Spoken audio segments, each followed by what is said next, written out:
Data definition documentation can be produced in various different formats, including XLS, RTF, PDF, and XML.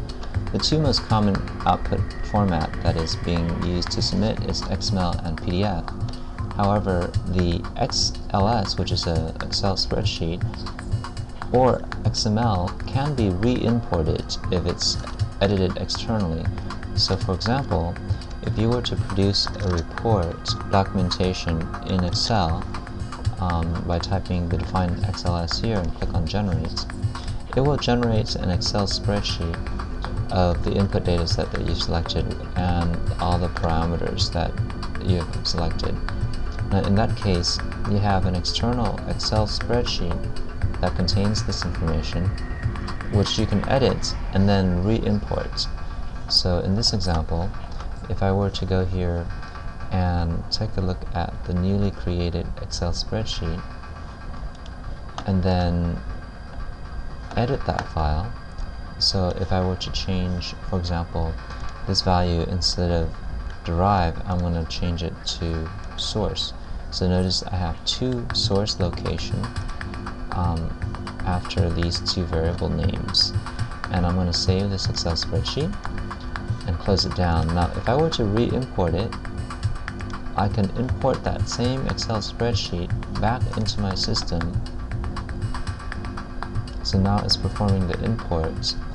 Upon completion, I can create an XML file of the newly imported data, and in that case I will see that the new Excel, or the data inputted from Excel, will be shown in the newly created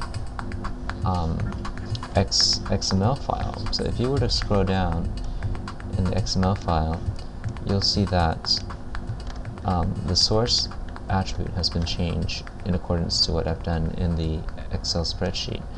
Now in a similar manner, if I were to have altered this XML file, I can then re-import that XML file, and it would point to a particular XML file location that I created, and I can re-import it. The only caveat to XML is that it loses certain information, such as some of the library path.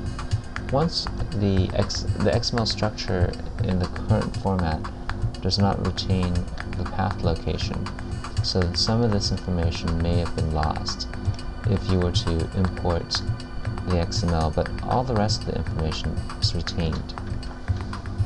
So you can import XML and Excel spreadsheet, but you cannot import these other formats. The RTF and PDF are meant to be created.